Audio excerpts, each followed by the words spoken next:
I've titled this teaching as The Once Saved, Always Saved Believer's Nightmare, the book of Hebrews.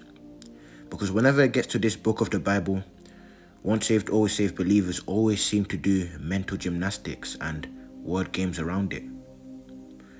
If you're coming to this video with the mindset to argue and defend doctrines with no intent to listen, then I don't think this video is for you. And you can just go elsewhere, maybe Reddit. You can sit there and argue all day. But if you're truly inquiring to learn the truth, and you're not sure whether to believe in the doctrine of once saved, always saved, or not, then stay tuned. This will be a series divided into several parts. In this first part, we will deal only with Hebrews chapter 2 verse 3, which reads, "How shall we escape if we neglect so great a salvation, which at the first began to be spoken by the Lord, and was confirmed to us by those who heard him?" Now let's zoom in on this verb neglect. What does it mean? Well, let's check the Google definition of it.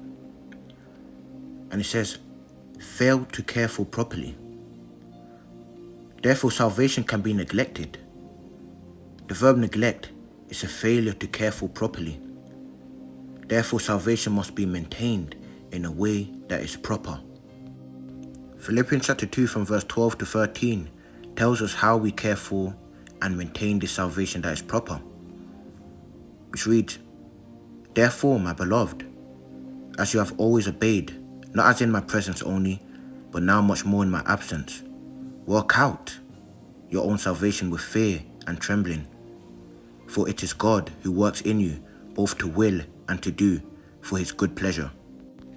You care for your salvation with fear and trembling in adhering to God's will as he works within you. I'm sure you're a child of God who's watching this video, and I want you to think back to when you were first saved. I remember when I was first saved, all of a sudden I had this hatred towards sin and a strong desire within me to live holy and please God. I was afraid to sin against God. And this wasn't my working, it was God in me willing it.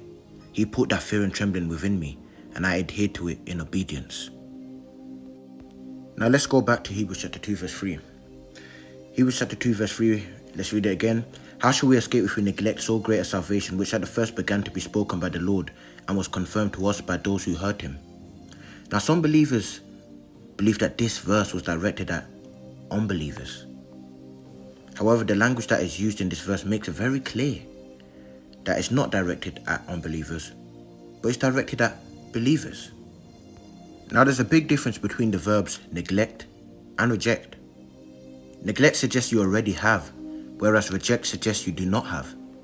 So let's compare the Google definitions of both neglect and reject, so we can be sure that Hebrews chapter 2 verse 3 is towards believers.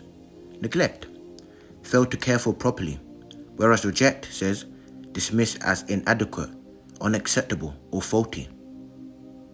You see, neglect is characterized by you having it, but you're not taking care of it properly. On the other hand, when you reject something, you don't even have it. You push it away. Someone else has it, but you don't want it. Or someone else is offering it to you, but you're not accepting it. So it's not within your possession when you're rejecting something. But in Hebrews chapter 2 verse 3, it doesn't say reject. It says neglect. So you have the salvation. So it's towards believers who have salvation. And now the author of Hebrews is telling you, don't neglect it. Care for it properly.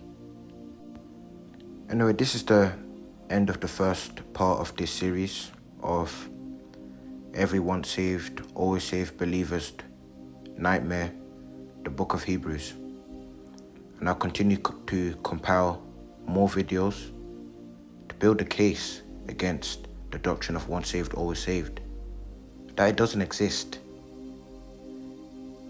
And that's why every once saved, always saved believer avoids the book of Hebrews. He hates it.